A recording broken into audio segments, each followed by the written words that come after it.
Hi and welcome. This is Vince of vinceprep.com, continuing my video series on behavioral interviews.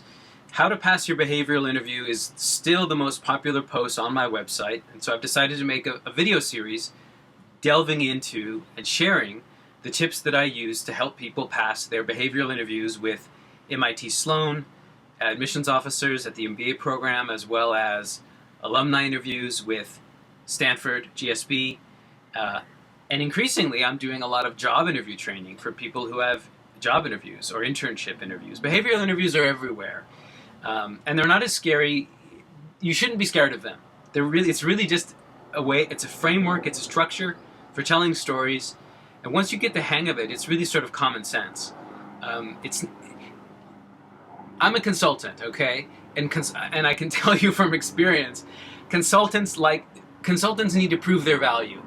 So consultants come up with proprietary frameworks, and consultants come up with little buzzwords. And behavioral interviewing is just somebody's fancy term for talking about real things that have happened as opposed to talking about future things that might happen. So let me answer today's question. Today's question is a fundamental question, which is, what are they looking for? What are the criteria that a behavioral interviewer is? What are the boxes that you need to check? What are the stories that you're telling?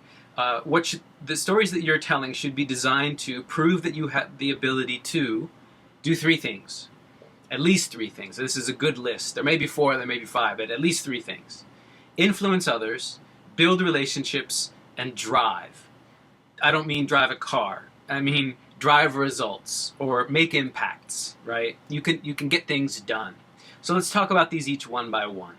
Influencing others basically means having an impact on the people who make the decisions. If you're in a position to make the decisions, if you have budget control, if you have P&L responsibility, great, congratulations. Most of us are too young to have such power yet, but the point is, even at a young age, we are key influencers. We influence the conversations by asking good questions, for example.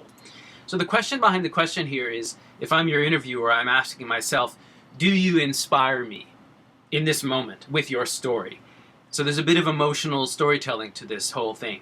And that's why my improv training, my acting background, allows me to be good, I think, at what I do in this case. They're also asking the question or thinking about a perspective from others' views.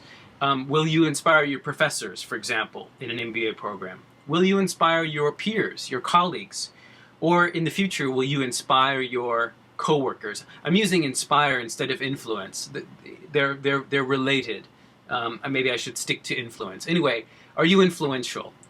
In other words, really, in a word, is just about leadership. But leadership is a vague word, and I think influencing others is more specific, and that's why I'm using it. The second thing that I'm looking for if I'm interviewing you using behavioral questions is, do you have the ability to build and maintain relationships? Professional relationships, or even personal relationships. The question behind the question I'm asking myself here is, in a way, do I like you, quite simply? Do I want to spend time with you? Would I want to be sitting next to you on an airplane?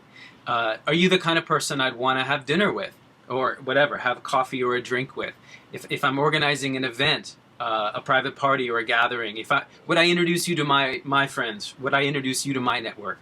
Are you someone I'm going to be happy to see for the rest of my life at the office if it's a job interview, if we both stay there until we die, or in the case of an MBA, if I'm an alumni interviewer, I'm sitting there asking myself, do I want to see this person at every single alumni event I go to from now and forever?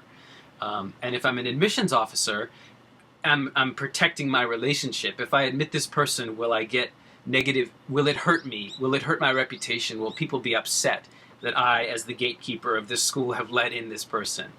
It sort of has to do with likability, and it sort of has to do with, in a word, not to be overly simplistic, but let's call it teamwork. So criteria one, in a word, simplistically, leadership, which is influencing others, among other things. Category two, teamwork, which is relationship building. And finally, category three, which I'll call drive. It's basically, can you set an objective and can you achieve objectives? Can you set and achieve objectives?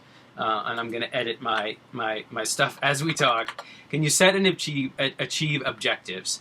The question behind the question here is, I'm imagining I'm a hiring agent for your future employee. You tell me you want to be a consultant.